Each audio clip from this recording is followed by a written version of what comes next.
Material energy, hardly knowing all these principles of life. Hardly know all these principles of life. Most of them are like animals engaged in eating, sleeping, fearing, and mating. Now here Prabhupada says fearing. As you know, sometimes we say defending.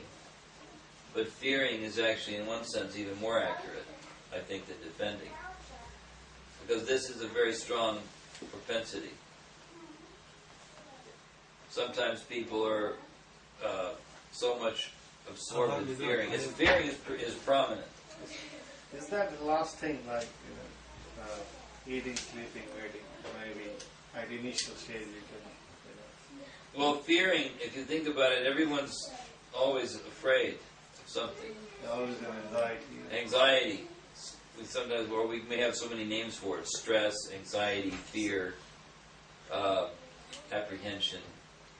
There's so many different terms. But basically, everyone is always afraid. And what are they afraid of? Why are they afraid? Because they're sat, but they're immersed in a body and in an atmosphere which is asat, temporary. And so therefore death is always a prominent. They used to have an expression, I think it's the Greeks, they have this expression, the sword of Damocles.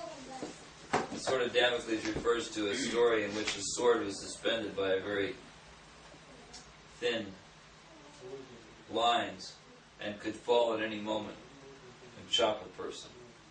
So death is always hanging over us in this material world, so therefore people are fearful. But then that fear extends into so many other things. They're fearful of losing their life, their job, their home, their wife, their children, their possessions. People are always experiencing some different kinds of forms of anxiety, that they're somehow insufficient. There are so many things that we could be. In fact, some people worry so much, there's something called, I haven't got the right medical term, something obsessive compulsive disorder. Someone was telling me today, my barber, I went to the barber today, my barber was telling me he has a girlfriend, and she's got this obsessive compulsive disorder. So when she leaves her house, she locks the door, and then she locks it again, unlocks and locks it again, over and over again. And then she tries the door, and then she looks in the window to see if all the burners on her stove are off. And she goes through all these different rituals, because she's so afraid that some disaster, if she doesn't consider every disastrous thing that could happen and make some solution to it, that things are going to be terrible. So he told me one time she took a trip to Cambridge to meet some friends. And she went all the way to Cambridge, and she thought, maybe I didn't lock the front door properly. And she went all the way back to her home to check the door to see that it was locked properly. So this is anxiety to a very extreme level. So sometimes people are so fearful.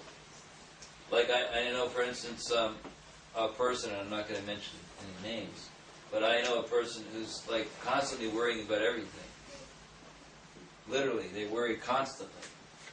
And so sometimes I tease them and I say, if you didn't have anything to worry about, you'd worry about that. You'd worry that there was nothing to worry about. Why isn't there anything to worry about? Oh my God. So this anxiety is a condition of human existence. Anyway, I didn't mean to get quite so absorbed in that one point, but it is a very prominent factor. And the substitute word is ahar means bhaya. Bhaya is fear. Bhaya. Very good. Right. Bhaya and abhaya.